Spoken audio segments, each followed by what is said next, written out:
India news के digital platform पर आपका स्वागत है। आपके साथ मैं हूं आपका होस्ट राजीव शर्मा और इस वीडियो में हम बात करेंगे भारत के पूर्व प्रधानमंत्री अटल बिहारी वाजपेयी की, एक ऐसे नेता, एक ऐसी शख्सियत जिनका सम्मान अपनी पार्टी ही नहीं दूसरी पार्टियों में भी उतना ही था।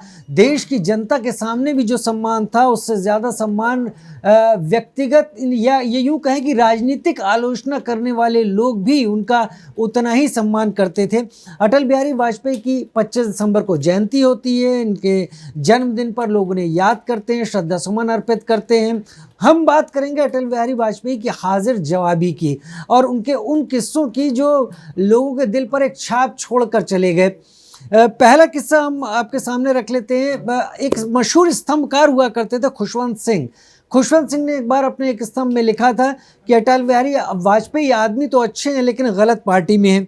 अब इस बारे में अटल बिहारी वाजपेयी से पत्रकारों ने सवाल पूछ लिया तो अटल बिहारी वाजपेयी ने यहाँ पर जवाब दिया उन पत्रकारों को कि मुझे तो ये समझ में नहीं आता, हालांकि वो बहुत अच्छा लिखते हैं और मुझे भी पसंद है, लेकिन इस बात से मैं इत्तेफाक नहीं रखता और उसकी वजह ये है कि अगर मैं अच्छा हूँ तो गलत पार्टी में कैसे हूँ, अगर मैं गलत पार्टी में हूँ तो अच्छा कैसे हो सकता हूँ।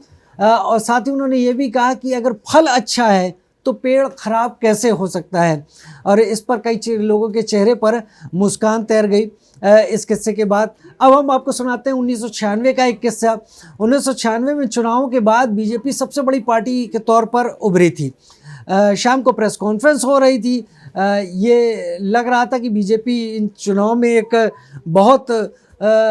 एक ऐसी स्थिति में है जहां पर बीजेपी केंद्र में अपनी बात मनवाने की भी हैसियत रखती है। खैर, पत्रकारों ने सब जाने बगैर ही उनसे अटल बिहारी वाजपेयी से सवाल किया कि आप आज रात बेनजीर भुट्टो को क्या संदेश देना चाहेंगे। अब बेनजीर भुट्टो को संदेश देने की बात पर थोड़ी देर तक अटल जी खामोश रहे। फिर अटल जी ने कहा कि क्या ये अच्छा नहीं होगा कि ये संदेश मैं कल सुबह दूं उनको। इसके बाद तो ठहाके लगने लगे और तमाम लोग बात करने लगे अटल बिहारी वाजपेयी की इस हाजिर जवाबी की। इसके साथ एक और चीज़ आती है। अटल बिहारी वाजपेयी से किसी ने उनकी पत्रकारों की बात है, क्योंकि अविवाहित थे तो उनसे पूछा कि उन्होंने शादी क्यों नहीं की।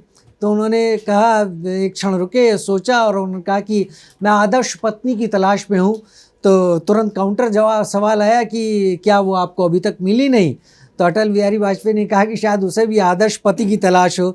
और इसके बाद फिर एक बार वही हंसी जैसा और मुस्कुराहट का माहौल वहाँ पर हो गया। लेकिन जब फिर भी जोर दिया गया तो अटल बिहारी वाजपेयी ने हल्का सा मुस्कान के साथ ये कहा कि हाँ, मैं अविवाहित हूँ। थोड़ी देर रुके और एक पॉज लेकर कहा, लेकिन कुंवारा नहीं हूँ। लोगों में फिर से वही ठाके जैसी स्थिति उत्पन्न हो गई। तो अटल बिहारी वाजपेयी ये थे। और एक अटल बिहारी वाजपेयी के जीवन का एक और ऐसा रूप है, एक ऐसा किस्सा जहाँ वो काफ़ी गंभीर थे। लखनऊ में एक पेपर के वो संपादक थे और वहाँ पर पेपर निकाल रहे थे, लेकिन जिस दिन वो पेपर की सेटिंग चल रही थी, कल पेपर निकलने वाला था, उसी दिन उनकी बहन की कानपुर में शादी थी। तो नानाजी देशमुख उनके साथ थे। उन्होंने उनसे पूछा कि क्या आप शादी में जाएंगे। उन्होंने कहा पेपर ज़्यादा ज़रूरी है।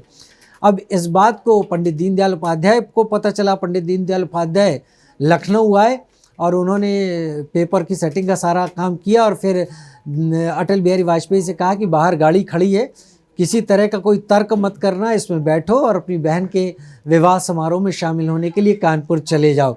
तो ये भी एक अटल बिहारी वाजपेयी का किस्सा है कि वो अपने काम में किस तरीके से मग्न और रत रहा करते थे। तो ये कुछ किस्से हमने आपके सामने रखे, लेकिन किस्से इतने ही नहीं है अटल बिहारी वाजपेयी के, किस्से और भी हैं, बहुत सारे हैं। आप भी तलाशिए, आप भी ढूंढिए और हमें बताइए कि आपको कौन सा किस्सा अटल बिहारी वाजपेयी का खास लगता है। उनके जन्मदिन पर ये विशेष हमने आपके सामने ये वीडियो बनाकर रखा है।